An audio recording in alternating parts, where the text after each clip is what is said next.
त्वमादिदेवः पुरुषा पुराणः त्वमस्य विश्वस्य परम निधानम वेत्तासि वेद्यं च परम सधाम त्वया ततं विश्वमनंत रूप।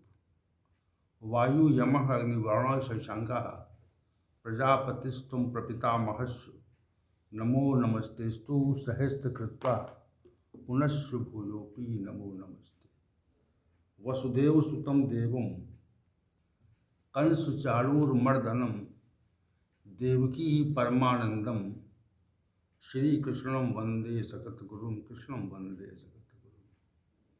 कृष्णाय वासुदेवाय हरे परमात्मने प्रणतक्लेशनाशाय गोविंदाय नमो नमः गोविंदाय नमो नमः।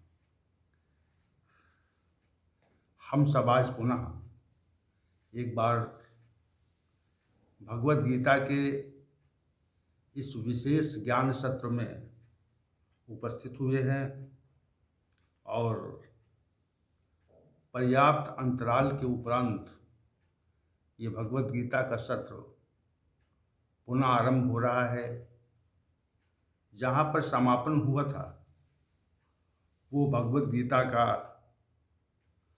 अध्याय संख्या 8 अक्षर ब्रह्म योग था और उसके प्रथम श्लोक पर जिस पर अर्जुन ने प्रश्न किया है कि किम तद्ब्रह्म किम अध्यात्मम किम कर्म पुरुषोत्तम अधिभूतम च किम प्रोक्तम अधिदैवम किम उच्यते। अर्जुन के इस प्रश्न पर हम विगत सत्रों में विचार कर रहे थे और लगभग 8 सत्र संपादित हुए थे कि वो ब्रह्म विषयक चर्चा हो रही थी। वास्तविक रूप से उस ब्रह्म की सत्ता सर्वत्र है। ऐसा कोई स्थान नहीं है जहाँ पर उसकी सत्ता न हो और वह प्रभावी न हो। उसकी सत्ता नहीं है ऐसा विचार कुछ मनुष्य करते हैं, परंतु जब हम तर्क से देखते हैं और बहुत निष्पक्ष भाव से जब विचार करते हैं तो हमको ये प्रतीत होता है कि किसी की सत्ता है। कोई हमें या इस पृथ्वी को, इस ब्रह्मांड को, अन्य लोकों को नियंत्रित कर रहा है।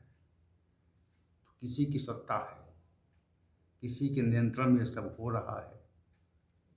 तो विगत सत्र में यह प्राण के संबंध में कि प्राण चलता है, प्राण और अपान की गति निरंतर हुआ करती है और जीवन जब आरंभ होता है तो प्राण का चलना आरंभ होता है और जीवन पर्यंत जितने समय तक हम जीवित रहते उतने समय तक प्राण चलता है। विशेष बात। और जैसे ही प्राण की गति अवरुद्ध होती है, समाप्त होती है, वैसे ही हमारा जीवन समाप्त होता है। तो प्राण की को गति देने वाली कौन सत्ता है कि जीवन के साथ, जन्म के साथ आरंभ होती है। प्राण की गति जन्म के साथ आरंभ होती है और मृत्यु के साथ प्राण में गतिविहीनता आ जाती है। तो कोई सत्ता ऐसी है जो ये सब तथ्य जो संचालित करती है, कौन सत्ता है। अब प्राण के बाद में, पश्चात में उससे जो उत्कृष्ट है वो मन है, और मन से उत्कृष्ट बुद्धि है। हम जब जागृत अवस्था में होते हैं तब ये देखते हैं कि मन से निरंतर विचार चला करता है।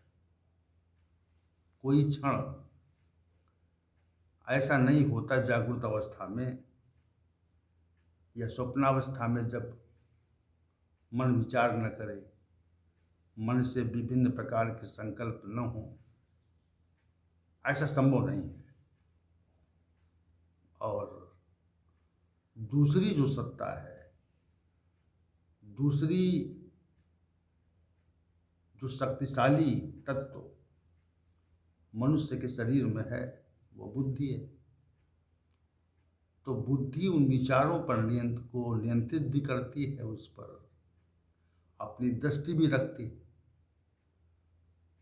मन और बुद्धि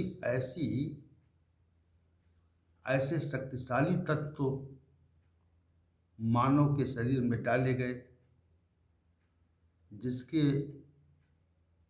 माध्यम से, जिसके निर्देश से समस्त कार्यों का संचालन होता है। ये विशेष बात है। और सामान्य व्यक्ति इस संदर्भ में विचार तो नहीं कर पाता, लेकिन आध्यात्मिक जीवन जो जी रहे हैं तो ये वो इस संदर्भ में विचार करते हैं। मन क्या है, बुद्धि क्या है। यद्यपि मन और बुद्धि के संबंध में अनेकों बार चर्चा हुई, अब यहाँ पर मन और बुद्धि जैसे विलक्षण तत्व शरीर को प्रदान करने वाला कौन है? शरीर में मन बुद्धि नामक तत्व कौन डालता है, जिससे हम विचार करते और जिससे हम विनिश्चय करते। किसी कार्य के संपादन में दो बातें अनिवार्य होती है। एक तो विचार आरंभ आवश्यक होता है, और दूसरा उस कर्म के पूर्व उस विचार के संपादन के लिए जो क्रिया होनी है उसका विनिश्चय होता है। तो क्रिया का विनिश्चय कौन करता है? क्रिया का जो विनिश्चय है वो बुद्धि करती है। और ये नित्य निरंतर, जैसे हम अपने जागृत अवस्था के काल को देखें तो मनुष्य दिन भर में असंख्य कर्म करता है। कितने कर्म करता है? असंख्य करता है। तो असंख्य कर्मों का जो क्रियान्वयन है, जो संचालन है, वो कैसे होता है? नित्य निरंतर होता है। तो वो मन बुद्धि के माध्यम से ही होता है। हमारी जो ज्ञानेंद्रियां हैं, जो कर्मेंद्रियां हैं, ज्ञानेंद्रियों में जो स्थितियों को, दृश्यों को ग्रहण करने की जो क्षमता है, वह क्षमता हमें परमात्मा से मिली है। लेकिन उस पर जो नियंत्रण है, वास्तविक नियंत्रण है, वो मन के द्वारा होता है और बुद्धि के द्वारा होता है। कोई दृश्य हम देखें तो वो हमारी दृष्टि में तो आ जाएगा, लेकिन मन के विचार के अभाव में और बुद्धि के विनिश्चय के अभाव में ये निश्चित नहीं कर सकते कि यह वस्तु अमुक है। किसी वस्तु को हमने देखा तो मन में ये पहले जो नेत्र आपके हैं वो उस दृश्य को देखते हैं, फिर मन विचार करता है कि ये देखा गया, फिर बुद्धि विनिश्चय करती कि ये वास्तविक रूप से ये वस्तु है, ऐसी है। तो ये बड़ा विस्तृत संजाल है। अब ये करता कौन है कि मन को सामर्थ्य दिए है, बुद्धि को सामर्थ्य दिए है। अब हम जब अपने हाथ पैरों से कोई क्रिया करते हैं या जो हमारी कर्मेंद्रियां हैं वो विभिन्न प्रकार के कर्म में जब संलिप्त हो जाती हैं तो संलिप्तता का निश्चय तो बुद्धि कर देती है। तो हमारा जीवन, समग्र जीवन जो है वह मन बुद्धि पर आश्रित है। मन बुद्धि पर जब आश्रित है तो मन बुद्धि का निर्माण करने वाला कौन है? मनुष्य जीवन के लिए जो अनिवार्य जो तत्व हैं, तो उन तत्वों का निर्माता कौन है या निर्माण करवाने वाला कौन है? बहुत लोग उपादान और कारण दोनों को मानते हैं। तो मन बुद्धि का निर्माण करता कौन है और करवाता कौन है, ये बात है। तो मन बुद्धि का निर्माण कैसे होता है, यह बात सामान्य व्यक्ति नहीं जान सकता। इसके लिए हमें शास्त्रों का अध्ययन करना पड़ता है, क्योंकि जिस मन से हम विचार करते हैं और जिस मन से हम विनिश्चय करते हैं, तो उसका कारण तत्व कौन है, किसके द्वारा ये सृजित है। तो मन बुद्धि का जो सृजन है वो भी प्रकृति के द्वारा होता है, ऐसा शास्त्रों में उल्लिखित है और लिखा हुआ है। तभी इसको हम जान पाते हैं। मन के कारण तत्व को और बुद्धि के कारण तत्व को हम जानने के लिए हमें शास्त्रों का अध्ययन करना पड़ता है। तो प्रकृति करती है, ऐसा शास्त्रों ने बताया। हम वैसे नहीं जानते।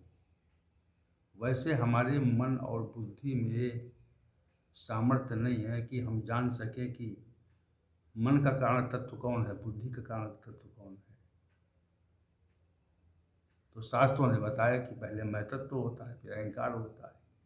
अहंकार से 5 पंच महाभूत होते हैं और तन्मात्राएं वगैरह होती हैं, उससे संनिर्माण होता है।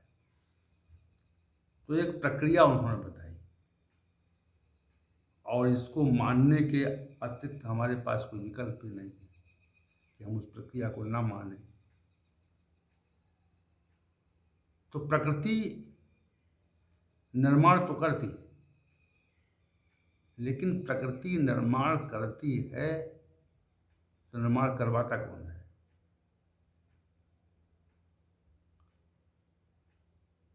प्रकृति चूंकि अनादि है, इसलिए प्रकृति के कारण तत्व को हम ब्रह्म नहीं कह सकते। ब्रह्म उसका कारण तत्व नहीं है, अनादि है प्रकृति, ऐसा कहा गया।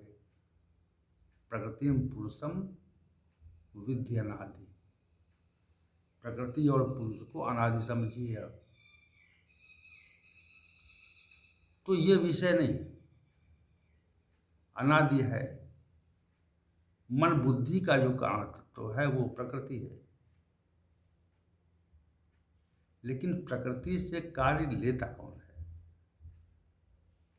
तो फिर वही सत्ता हमारे सामने उपस्थित हो जाएगी कि प्रकृति से कार्य लेने वाली जो सत्ता है वो ब्रह्म है। किम तद ब्रह्म, वो सत्ता ब्रह्म है। ये प्रकृति से नित्य कार्य लेती रहती है, वो प्रकृति उसके नियंत्रण में कार्य करती रहती है। तो अंत में जब हम बहुत विचार करेंगे तो विचार करने पर जो अंतिम स्थिति आती है विचार की, वो जो है वह ब्रह्म तक ही जाएगी या परमात्मा तक जाएगी। अब दूसरी बात यहाँ पर और इससे आगे की है, मन बुद्धि के आगे की है कि हमारा जो हम हैं इसका आभास कैसे होता है मनुष्य को। जैसे कोई व्यक्ति है तो उसको ये आभास कैसे होता है कि हम हैं, नहीं हमारा अस्तित्व तो है, एग्जिस्टेंस हमारा है, इसका आभास कैसे होता है। अब इस पर विचार करेंगे तो समझ नहीं पाएंगे कि हमें अपने स्वरूप का बोध कैसे होता है, हमारा जो स्थूल स्वरूप है उसका बोध कैसे होता है,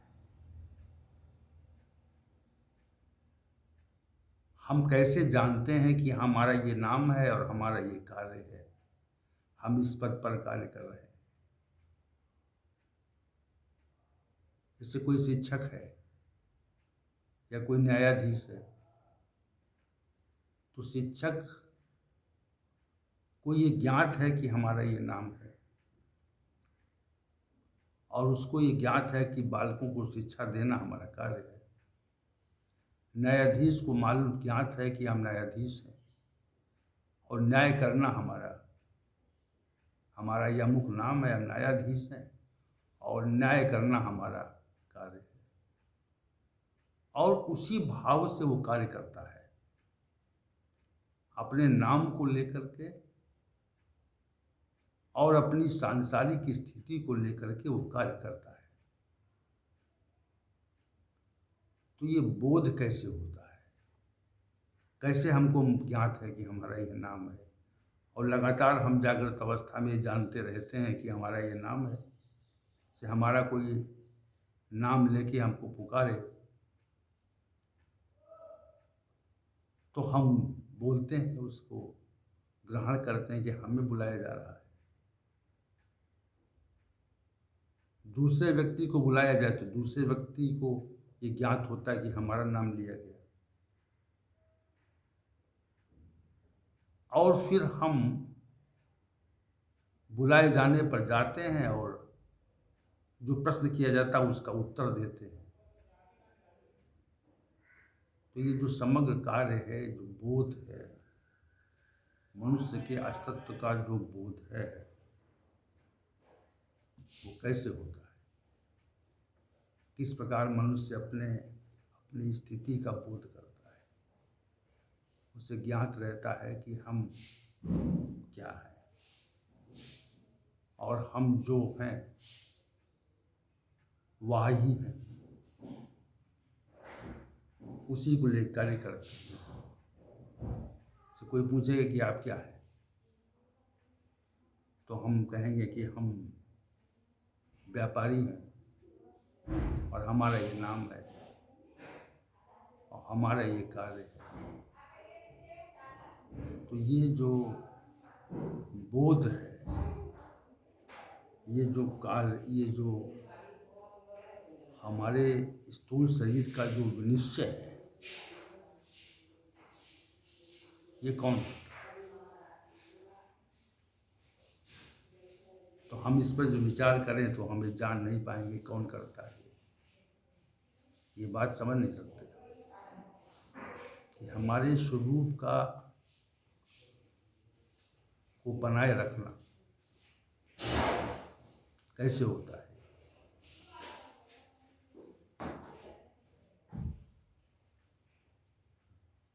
तो ये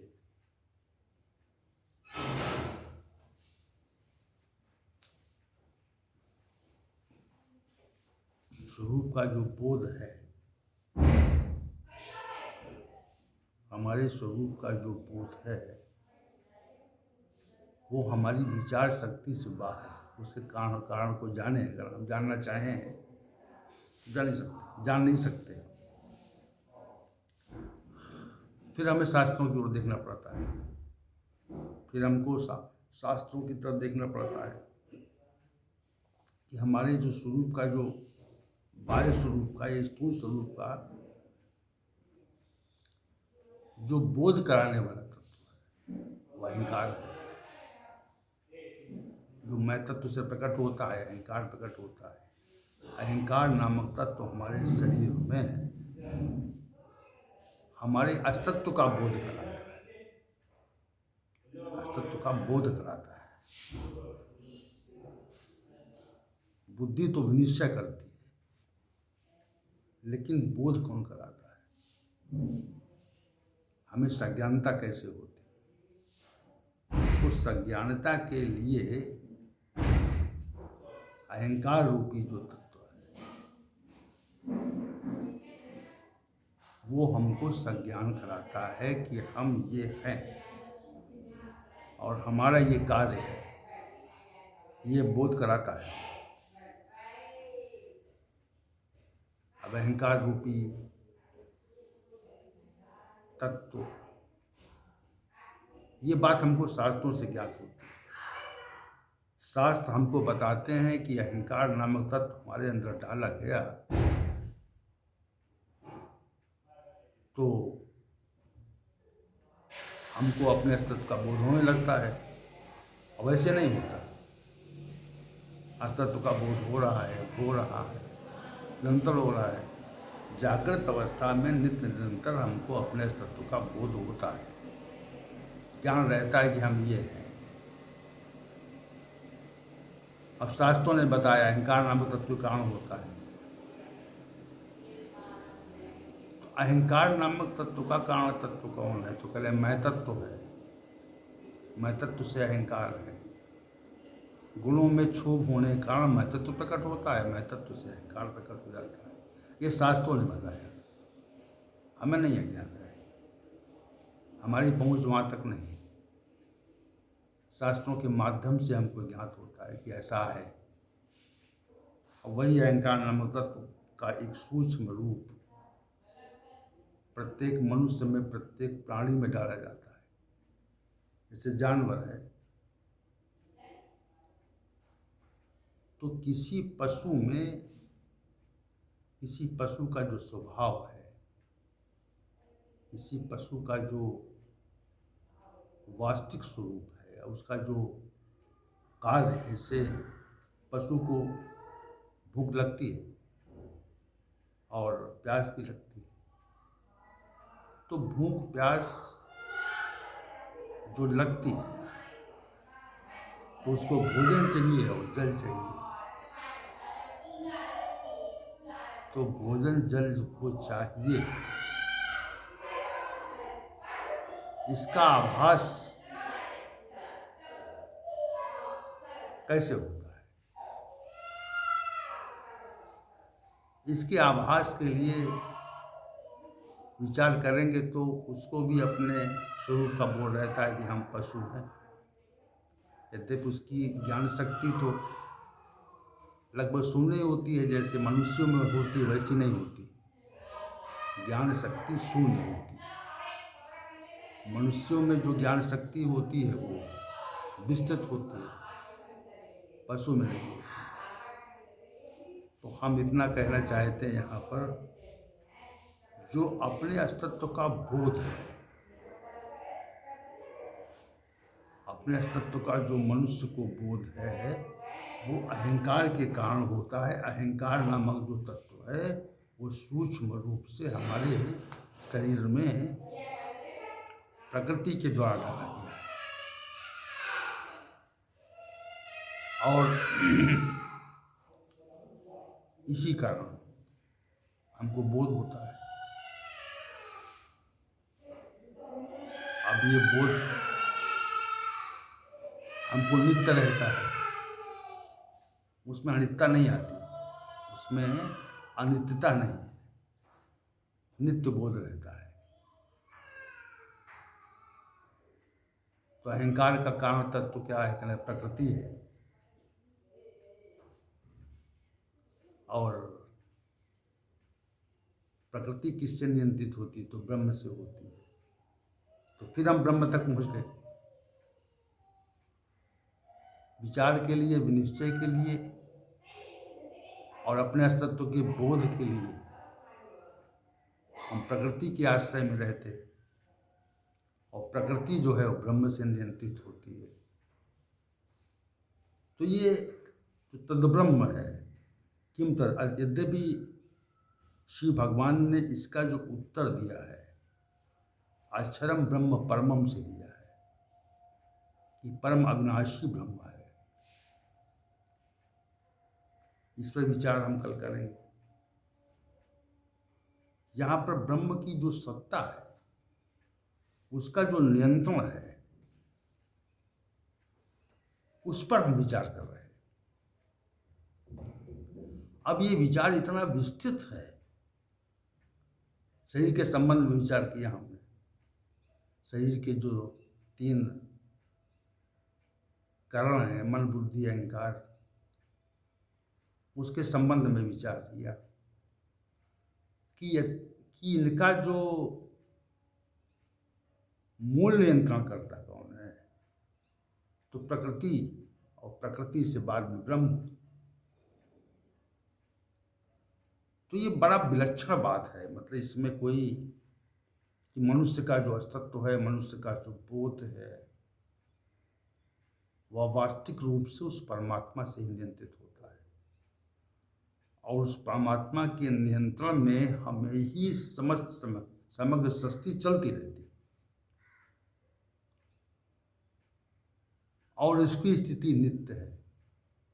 जैसे मनुष्य की स्थिति अनित्य है, किसी वस्तु की, किसी स्थिति की जो स्थिति है, स्थिति की जो स्थिति है वो अनित्य है,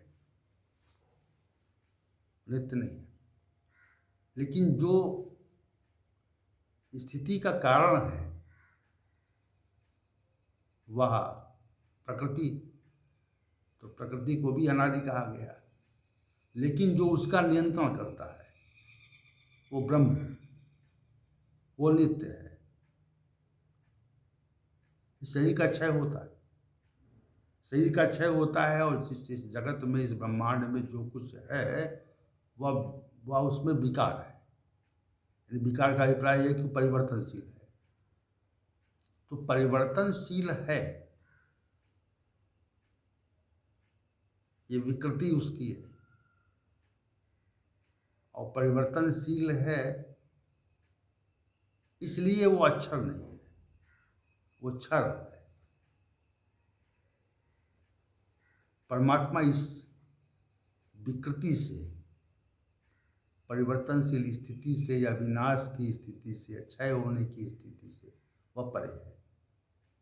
इसलिए श्री भगवान ने, अर्जुन ने कहा, अक्षरम ब्रह्म परमम किम तद ब्रह्म का जो उत्तर है, जो तीसरे श्लोक के पूर्वार्ध अंश में पहले दिया गया, किम तद ब्रह्म, तो अक्षर ब्रह्म परमम। तो ब्रह्म क्या है? तो श्री भगवान ने कहा कि वो अविनाशी है, परम अविनाशी है। एक अविनाशी, वो परम लगा दिया, परम। अक्षरम ब्रह्म परमम की नित्य स्थिति रहती, उसकी जो स्थिति है उसमें कभी भी अनित्यता नहीं आती, उसकी स्थिति में कभी अनित्यता नहीं आती, जैसी है वैसी रहती, परिवर्तनशील नहीं। परिवर्तनशील नहीं है तो अविनाशी है, अक्षर है। और जो तत्व संसार में है, जगत में है, वो सब क्षर स्वभाव के हैं, परिवर्तनशील स्वभाव के हैं। परमात्मा इससे पृथक है। तो परमात्मा का बोध कराने के लिए, परमात्मा को का निर्देश कराने के लिए अर्जुन ने कहा कि अक्षरम ब्रह्म परम, परम अविनाशी है। परम विशेषण दे दिया उसमें, एक अविनाशी, एक परम अविनाशी। तो परम अविनाशी परमात्मा है, ब्रह्म परम अविनाशी है। ये ब्रह्म का विशिष्ट गुण है ये, और इसी विशिष्ट गुण को श्री भगवान ने प्रकट किया। गुण तो असंख्य हैं, लेकिन जो विशिष्ट गुण है वह अक्षर है। विशिष्ट गुण जो है वह परम अक्षर है, दयालु है, नियंता है, सर्वशक्तिमान है, गुणातीत है। ये सब गुण असंग गुण है। सर्वथा पाणिपादम तत्सर्गोसी शिरोमुखम सर्वदा श्रुतिमल्लोके सर्वमावृत्य स्थिति सर्वेंद्रिय गुणाभासम सर्वेंद्रिय विवर्जितम। ये सब गुण है उसके। लेकिन जो ये विशिष्ट गुण से ये प्रश्न जो था, प्रश्न के अनुरूप किम तद ब्रह्म, तो प्रश्न के अनुकूल अनुरूप उत्तर अक्षरम ब्रह्म परम। अन्य सारे गुणों